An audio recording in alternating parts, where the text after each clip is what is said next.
We're just a couple of days into the second half of the season, and no, it's not too early to panic all over again. We're going to talk about a couple of Dodgers who you wouldn't think you need to worry about, a couple of aces who aren't acing anymore, and then a player who just might be on the cut list after being one of the best players in all of fantasy to start the season. So it's hard to believe, but I think we've got to get on top of this Freddie Freeman situation. It's just so aggravating, and it's almost like you got to do a double take and think, wait a minute, we're talking about a guy who not only is just every year an all-star and a fantasy stud and a no-brainer. You don't have to think about Freddie Freeman. He's hitting 292 on this season. Well, what are we worried about? Well, we're worried about the fact that in July so far he's hitting 196. Okay, everybody has a bad month. It's only been a couple of weeks, actually.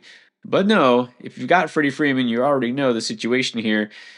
And I mentioned this in conjunction with Nick Kurtz breaking out. It's like there's a body swap here. Ever since Nick Kurtz came back off of the IL on June 9th, the very next day, Freddie Freeman just took a nosedive. Since June 10th, Freeman's been hitting 191 with all of one home run. That's right, only one homer over the past month plus.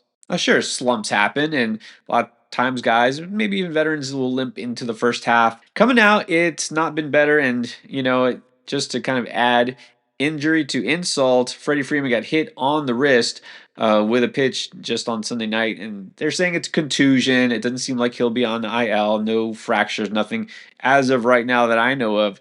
It's just fitting, though, isn't it? But really, it's been a prolonged, precipitous drop here from Freeman, who was lighting it up. I mean, he was hitting way over 350 for most of the season until this happened. So we've got to dig in here and look. And I hate to say it, but I've noticed some signs, dare I say, red flags on the season as a whole, not just since June. 28.3% whiff rate. That's his worst since 2016. And the thing you really worry about with a guy who, let's face it, is getting up there in age for a pro athlete, the bat speed, it's going down. In fact, this is now two straight season. It's going straight down. And Freeman already wasn't stealing bases anymore, like at all. He got one on the season. You knew that wasn't part of his game, but look, the batting average and the power should make up for it. But where is the power as well? So now we got to wonder, is this a guy who's going to leave us hanging? I've been giving him the benefit of the doubt all season long. And now looking deeper into it, I think it might be time to get out while the getting's good. Mookie Betts already has been struggling big time. Different reasons, right? He's had his, illness issue, and that's carried on. And overall, this Dodgers offense is just not elite, which is why I got another player, a young player I'm going to talk about next. But as far as Freeman goes, what to do? I'm going to sell. Honestly, I am. I think it's time to move on here because even if he gets better and bounces back, he'll help you with average. Yeah, runs and RBI should be fine. I just don't think you're getting an elite player anymore at this stage of the game. Now, you're not nearly as worried about Andy Pajes if you have him, but this is also a guy who was excellent throughout the first half. But now we've seen, along with the entire Dodger offense, has been struggling and is getting to the point where you got to wonder, was the first half really his peak? In the month of July, Pajes is hitting 232 and just one homer. That's the main thing. The power has dried up. And there's a simple explanation for this. If you look at his batted ball outcomes, his ground ball rate has spiked. Having a high ground ball rate, never good for a hitter in general, but especially a guy who's more of a power hitter than a speedster. But this explains a lot. And look, there's no physical issues here with Pajes. Not worried about playing time, not worried about anything other than the fact that he's just not performing as well. So the question is, can he turn this around?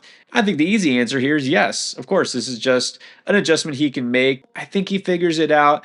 And like this is also a guy who's been mostly streaky. Month to month, it doesn't look that way necessarily, but he'll have a couple of weeks where he surges and then he quiets down.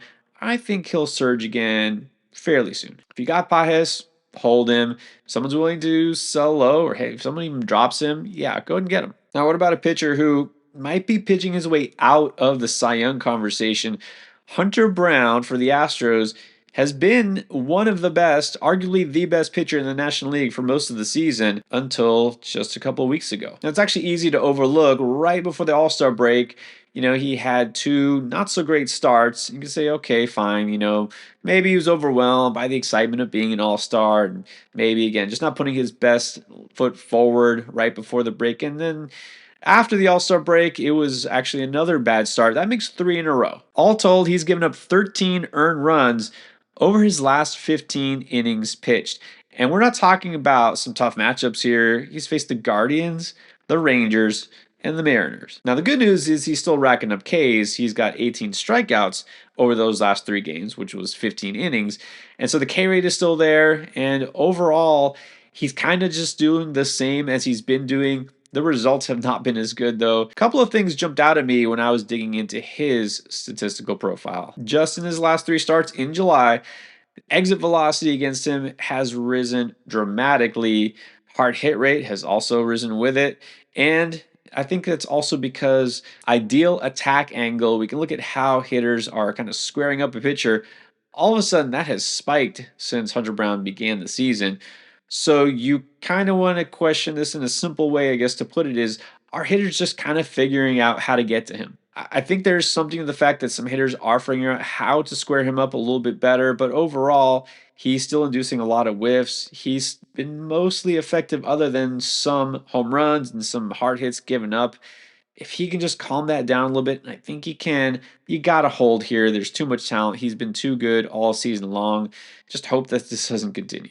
Now, it's not quite as easy to stay confident with Jesus Luzardo, who was with the Phillies this year. And again, he was just absolutely on fire. He was one of the best pitchers in all the National League the first month of the season. Looked like a godsend to the Phillies.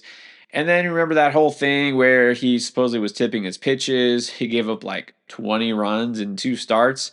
And then he figured that out and he was fine. And, now since then, it's like you don't know what to expect any given start. Overall in the season, his numbers not nearly as appealing as they were before all of this mess. The one thing that has stayed consistent are the Ks, though. Even in his last couple of starts where he's been some good, some bad, he's still racking up strikeouts. And so for that reason, my verdict on Luzardo is just you take what you get and you're just going to have to live with it because this is what he is. I mean, let's face it.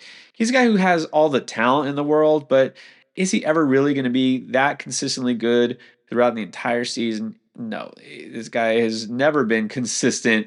If anything, we should be glad that he hasn't been hurt yet this year. You're going to have some great starts. You're going to have some bad starts. As long as those ridiculously bad starts are behind him, mostly I think you'll be thankful if you still have him. He's not somebody you should drop. And I don't think you really are going to get much on the trade market for him these days. So if you got Luzardo, you might as well just hold. And then finally, and I'll keep getting asked about Marcell Ozuna, just one of many Braves who are struggling this season. And so for Marcell Ozuna, I mentioned this many times before, but I think it's finally time to just say it again as the second half is underway. You don't need him. Yes, you can drop Ozuna. No, I don't see it getting better. I mean, this has obviously got something to do with the hip tear he's playing with. He hasn't missed any time, and coming out of the All-Star break and maybe some days of rest will help. No, it hasn't helped. He just went 0 for 4 again, hitting 235 on the season. 13 homers, 42 RBIs. That's not bad. But you got to realize 9 of those homers and 24 of those RBIs, more than half, came just in the first 2 months of the season. June and July, he has just struggled. Even if the Braves don't want it being sellers, it doesn't matter. This is just not an elite offense. Ozuna is not due for any sort of big turnaround. I think it's probably best if he does finally just hit the IL and rest for the remainder of the season, or at least for part of the season. But yeah, Ozuna, if you are holding on to him, maybe if you got bench space, sure, you can keep him on there, but I don't feel like you need to. You might as well just drop him. By the way, talking about buyers and sellers and all that trade deadline hype, it's going to get crazier, but I already put forth a video talking about who I think is going to be a riser in terms of value, fantasy value. These are the top 12 players I think are going to rise in terms of value before the trade deadline, so you want to stay on top of that.